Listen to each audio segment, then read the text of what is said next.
Women have played an extraordinary role in the development of society and peace throughout history. As the events of World War I unfolded, the role of women in Wales and the wider UK was to change forever, peaking in 1918 in some women finally attaining the vote after many years of campaigning for women's right to vote. The contribution of women to the war effort, as well as the anti-war campaign, was huge and unprecedented. The fight for the suffrage and the experience of greater freedoms, filling roles left by men whilst at the front, meant that women developed a confidence in their ability to influence the traditionally male domain of politics. Many found their voice through the numerous campaigns for peace that emerged as a response to the horror and loss of life of World War I. So, I think that women have played a massive role in peace to a certain extent, in campaigning for women's rights.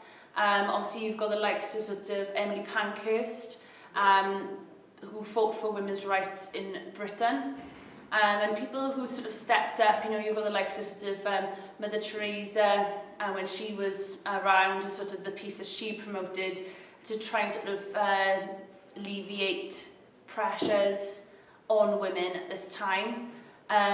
You could probably come to more current individuals as well, you know, like Malala Yousafzai, and the sacrifice that she made, almost her life, in order to sort of promote equality across the world, basically.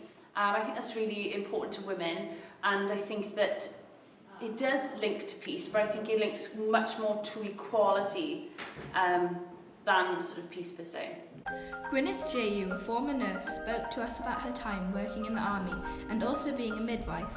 Working all over the UK and spending 3 years in Germany, Mrs. Jayu has experienced many different living conditions and domestic situations which midwives at the time helped to improve.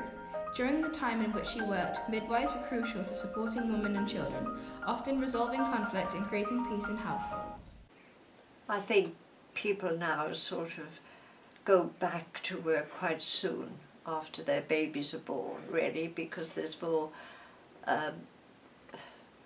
services that are, you know, people can look after babies, can't they? And they can go back to work, their nurseries and things like that, which wasn't like that when we had our children, really. I didn't go back to work after I had the children. I was fortunate, I probably didn't have to. But I think there is more opportunity for now for people to get back to work. The best part of your life, really.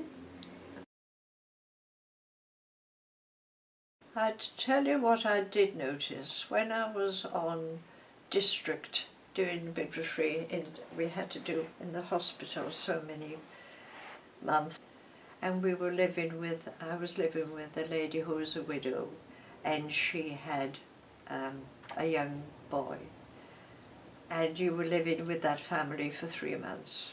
You went to the patients who were allotted to you, and you had to sort of check them all out and do antenatal care with them first, and then when they were in labour, they would ring you, and you had a bike, and you went on your bike, and you were in the same uniform. You had the black bag on the back of the bike, and you had the same uniform as they were wearing now. Of Bristol. It was usually at night, late evening, early morning, could be any time. 1 o'clock, 2 o'clock, 3 o'clock, whatever time you were called, you would go and cycle and go to their home to deliver the baby. But it was super, really, because when you were going through, the people would say, the policemen, there were always policemen around, and they would shout, "Good night, nurse." And I enjoyed myself on the district there. We did 3 months out on the district and visiting the homes. Some of the homes were not good. I don't know how some of the people lived. It was very,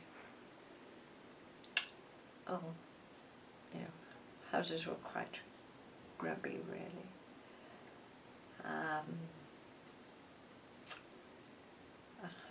And you always, when you went in, you always took your coat off and folded it inside out so that there was no infection on the outside of the coat.